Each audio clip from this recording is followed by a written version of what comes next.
The Abuja summit, which will run for 2 days, aims to push for fundamental amendments in the 1999 Constitution to make it inclusive and equitable.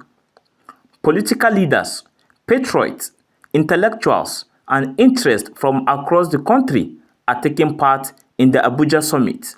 What's going on this week is just like a climax. This thing has been going on from various zones. All the 6 zones have had cause to come together to evaluate, to make comments, to make suggestions. And what we're just trying to do, like I've said earlier on, is to collate all of this, distill them, and then turn them away from a cacophony of voices to a solid document.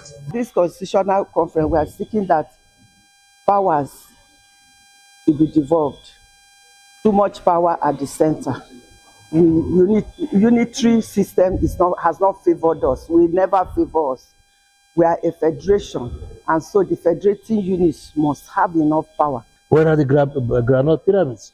We don't see them again. Where is the huge? We are number 1 in producing cocoa in the world. Why don't we produce again?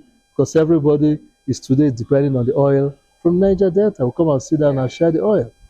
But our fathers didn't do that. Our fathers had granite pyramids and they had all these other things to produce. We're a productive country. We're not only consuming. The former governor of Akwa Ibom State, Victor Attah, faulted the 1999 Constitution as a document forced on the people.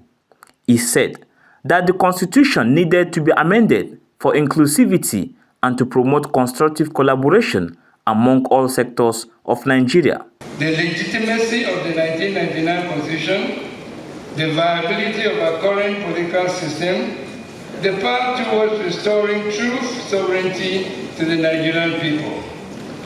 This agenda, therefore, is not only the right one, but it is in fact the only one that matters now. We endorse it in its entirety because the truth is this: the 1999 Constitution was not the people's constitution. It was a military decree imposed without the consent of the people. The military suspended the 1963 Constitution, which remains the last legal expression of our people's collective will and agreed terms of conditions for staying together. That Constitution, I'd like to emphasize, was suspended. While officially declaring the event open, former Secretary General of the Commonwealth, Chief Emeka Anyaoku, spoke on the significance of the summit. Our present 1999 Constitution, as amended, is not such a constitution. It was not democratically formulated. It was instead imposed on the country through a decree by the military administration. And the governance system derived from it is not only non-inclusive, but also induces over-expenditure of the nation's resources on administration rather than on capital development. Hence, the need for a new constitution made by the peoples of our country. Other delegates spoke to journalists on the expectations from the summit. 103 million Nigerians are living under multidimensional poverty. 18.5 million Nigerian children are out of school. More than 70% of these numbers that I just shown out are children with disabilities and people with disabilities. And there's a correlationship between poverty and disabilities. Whether it is the present constitution, as imperfect as it is, or a new constitution, if it stems out of platforms like this, it doesn't really matter if the operators of the constitution are not ready to live by the rule of law.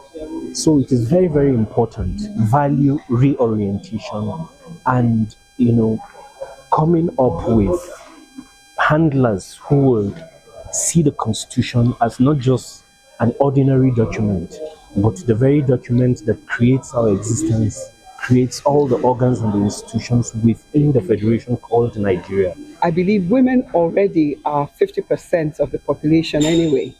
And to find that in the National Assembly, and in many other positions. We find women in very almost skeletal positions. This needs to be done, and things need to be done to improve this.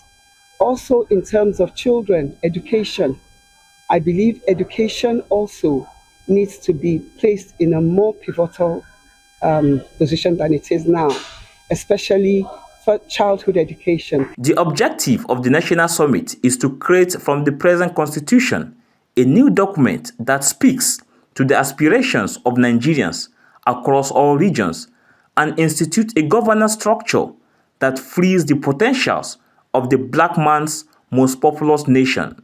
In Abuja, Nasiru Usman reporting for Signature TV.